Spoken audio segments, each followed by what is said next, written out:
All right, welcome back. Right. This is a brand new segment that we wanted to try out since we talk about sneakers. Well, technically, Danny talks about the sneakers. I go, wow, at the sneakers. We want to start talking about a brand. So, welcome to our new series called F It Yeah, Up. yeah. So this is pretty much like us wanting to talk about Jordan Brand since documentary just came out. We just did an episode of the shoes that were in the documentary, so we're not gonna bring any shoes on this one. You want to see it? Go to the last one, watch it, and go to this one. And now we're here, and now we're Dennis Rodman doing the fucking pointing again. Click and go back this way. Boom, here. Click and go that way. Boom, that way. Click here and go back this way. Bringing the reference Oh, yeah. back. So let us know at the end of the segment, the show, whatever. What is life? Did we fuck it up or did we not? Yeah. You guys can correct us all you want. We only have quick notes for all of this stuff. So here we go. Yeah. Cue the music.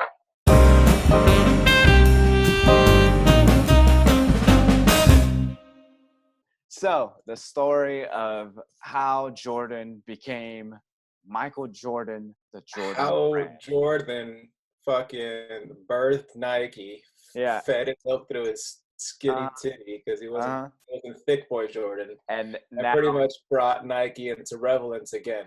yeah. And yeah, basically. So they were basically a young up and coming Yeah. shoe brand, but they were starting to lose a lot of steam because they couldn't sign any high profile sports None. athlete. I mean, you're a sports shoe and you can't manage to sign a prolific athlete. Like, whose Yeah. fault I is don't that? even think they had tennis back then because No. before Jordan, it was like tennis Nikes and running Nikes and shit like that. They couldn't even get tennis players. Nah, bro. Look, fucking. This was before our time too, but we still kind of remember it. Adidas at that time was the shit.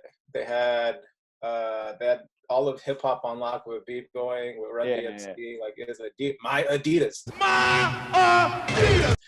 This was the thing. That's true. Adidas That's true. far ahead. Jordan wanted to meet with Adidas. He didn't give a shit about Nike. The primary reason the only reason why he couldn't sign with Adidas, just from my baby research, I may fuck it up, is that basically they're in like a leadership flux. My God! Okay, it's happening.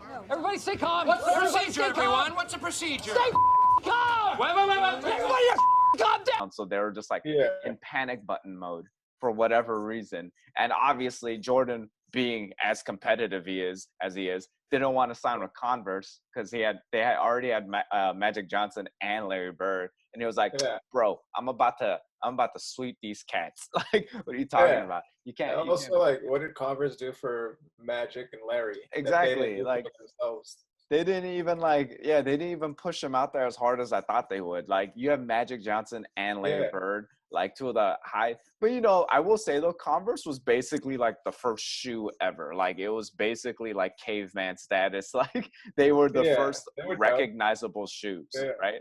So like, I guess they were like, sitting on their high horse, as people say, just being like, "Oh, everybody loves us," and you're like, "Bro, you're not even that comfortable. Sit the fuck down."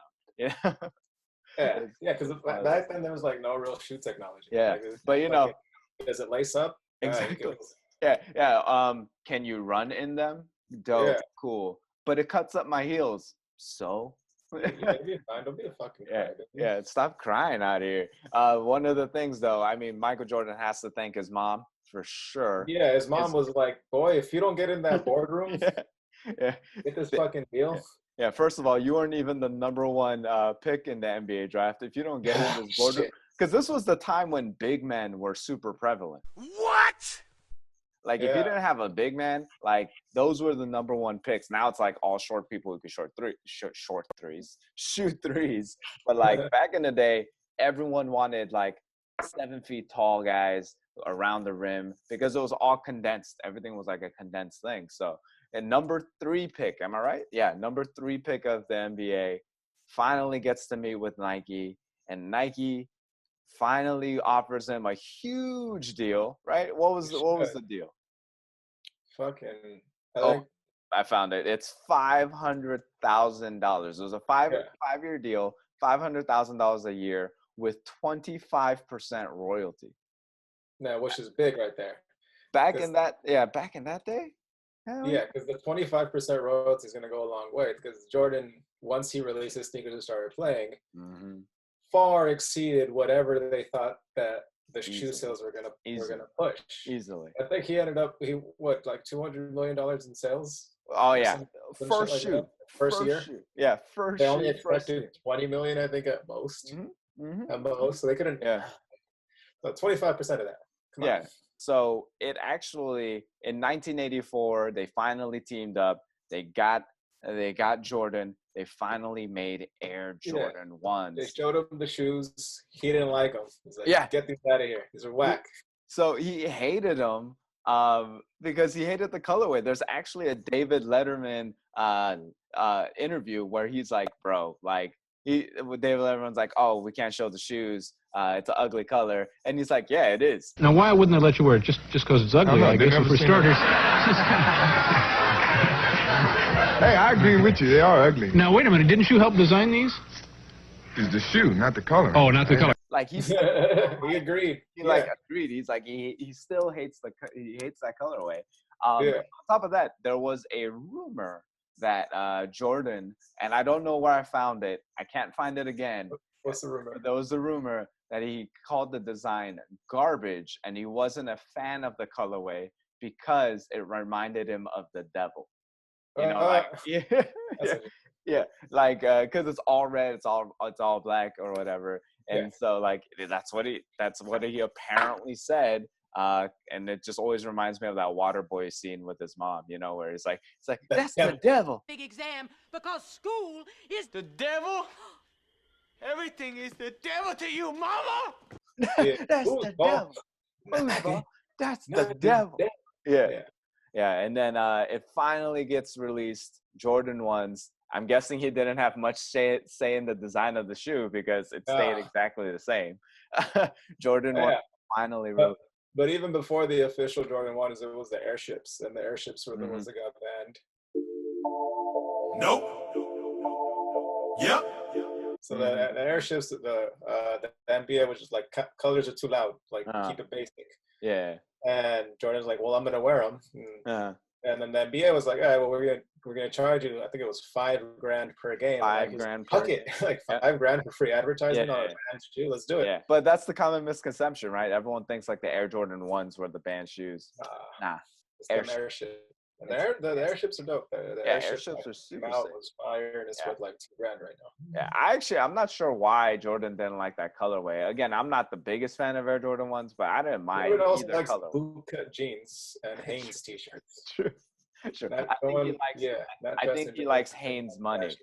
I think he likes money, not Hanes t-shirts. I think he's just like, look, it doesn't even have a tag. You're like, this is dumb. This is dumb. It's got to be the tag. Hanes introduces the tagless tee. I mean, if we're gonna have a GOAT conversation, we have to bring in shoes now because shoes is the game. You know, because there's been like Magic Johnson and Larry Bird Converse shoes that have been around for more than 34 years, but that's just one silhouette. There's about like 34 different silhouettes. Yeah, it ain't even a silhouette. Like that's how you knew. Like, and it's not even their own. Yeah, that's the thing. Because they just had standard Converse shoes with the Lakers colors and the Boston colors. Yeah, right? I was like, bro. I was like, Jordan has a Laker color and a Boston color. He didn't even play for them. Like, next to that, I would say it would probably Kobe would be the closest, but nowhere near. Other than him doing full-on low tops, the cultural significance is nowhere near the same. Damn. Nowhere near the same. Yeah, no, it's true. Historically, no one comes close. Yeah. After that, it's going to be LeBron, but I think half of the LeBron silhouettes that have come out have been trash. So none of them hit any, and no other shoe's going to hit like anywhere near the same way that Jordan 1 is. But, I mean, I always put Kobe and LeBron as far as signature shoes go. Yeah, just through the history of time, I mean, just going from a company that he didn't even want to meet with to now garnering up to $2.8 billion as a company by themselves is absolutely bananas.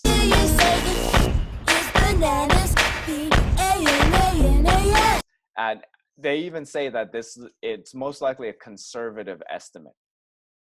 $1 billion, and they think it's still like it might be more. Yeah. It was on average is knocking out like what 2-3 billion a year just on shoes. Yeah, I believe even more than that. Like they might even be doing that a quarter now. Yeah, so it's like at this point, it's like Jordan can live with, because ironically enough, when I pulled up the Jordan brand, his Hornets team came up. It's like $300 million in debt, which is hilarious. What? He can pretty much own that team and be chilling still, because $300 million versus almost $3 billion for the year. Yeah. He's check it out. Yeah. 2019 Jordan Brand generated 3.1 billion with a B in sales, which is 8% of overall sales in the world. Mm-hmm. So like they're almost 10% of all sales in the world, just Jordan Brand. Going back into just the finality of it all is that like all of this was done off of the lore now of Jordan, right? Because like most people who are buying Jordans haven't really watched a Jordan game, right? Like it's like there's like solid sneakerheads, and then there's people who are just like, I want to play basketball, and then their parents are like, here's Jordans, and then they're like, this is the coolest looking shoe ever. Wow.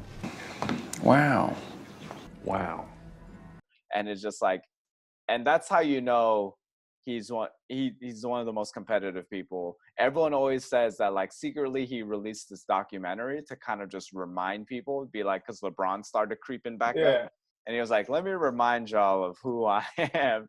Is like, I am the best player. Get it? Yeah.